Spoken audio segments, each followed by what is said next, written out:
So I think we're going to start with something that has been in the news this year, the Duck Dynasty. There was some controversy surrounding the show. You had a star of arguably the #1 reality show on TV make some controversial comments, get fired from the show, and then get reinstated onto the show. I'm curious, what was going through your head when you first saw those comments? Did you know it would become a big thing? The easy stuff first. No, no fluff. Yeah, I knew. It's like every panel I'm on. It's like, first question.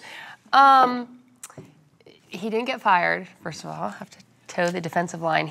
I think the network suspended him I don't think anyone expected it to be that kind of a reaction and get that much attention. And so no one was prepared with what this really meant, what to say. We were out of it as the production company. And I think for most of us, when anything happens with talent or the network, it's really the network's job. It's their show. We make it for them, but it's their show. It's their job to decide how they want to handle it and what they want to do. The hard thing with that is it happened over Christmas holiday.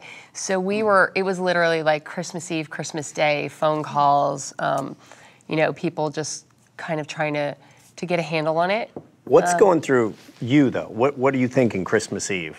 What do you want to happen? What do you anticipate is going to happen? What I wanted to be able to do was to speak and explain, but we couldn't, and that's the network's job. We know our talent. I know Phil Robertson. I know his beliefs. I know how he treats people. I know how he treats a crew that has several gay people on the crew, people of all different races, from all different places, and who love this show, who have moved to Monroe, Louisiana for years, and this family treats them like family.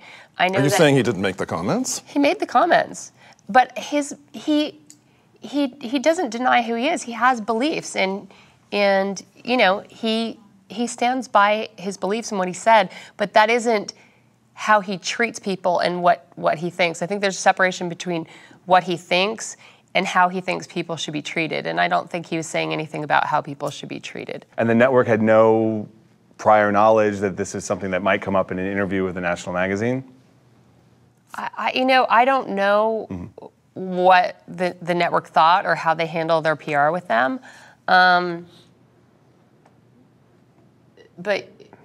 I know you asked me how I felt at the time. How I felt was I wished I could explain to people the person I know, because I think when someone makes a comment in the press and things are taken out of context, or reporters are dealing with people who don't have media training and aren't used to this, and they're maybe at times, in general, cornered into saying something that someone thinks is salacious or they want to use or make a headline out of.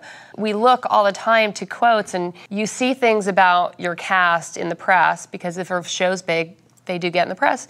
And I think it cuts to the core of reality, in that I always joke with my team, it's not like we're getting people who've been to one trad after another, been told you're too fat, you're too skinny, you're too tall, you're too this.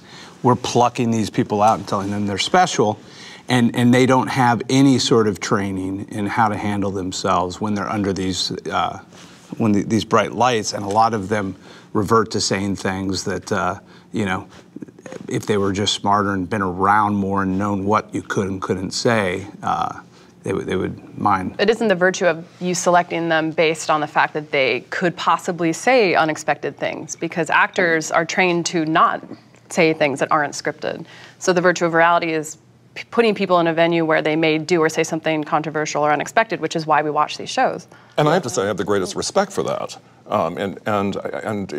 To not manage people, and to not meddle into the creative of the show, and to just lob things out and let them happen. And I'm speaking, of course, for Project Runway in this case.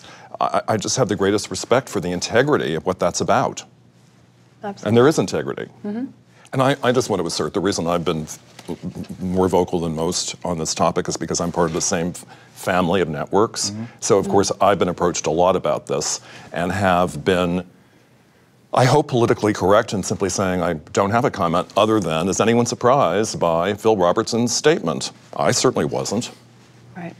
And people who watch the show may either share those sentiments, maybe believe in the same things. So there's obviously a synergy out there for people which I find to be a little alarming, but that's the way it is. Right. Well, and then maybe the Duck Dynasty audience, don't want to watch Project Runway. Oh, and they don't I would be understand it. surprised if we do share viewers. Yeah. I watch both. Well, thank you, I think Deirdre. there is actually, but You're also I not a watch both as well. homophobe. We done with the heavy stuff now? Yeah. We're moving on to. You can speak now. You're not going to get into This is deep why I water. only work with atheists. We don't have any problems like that. I'm kidding.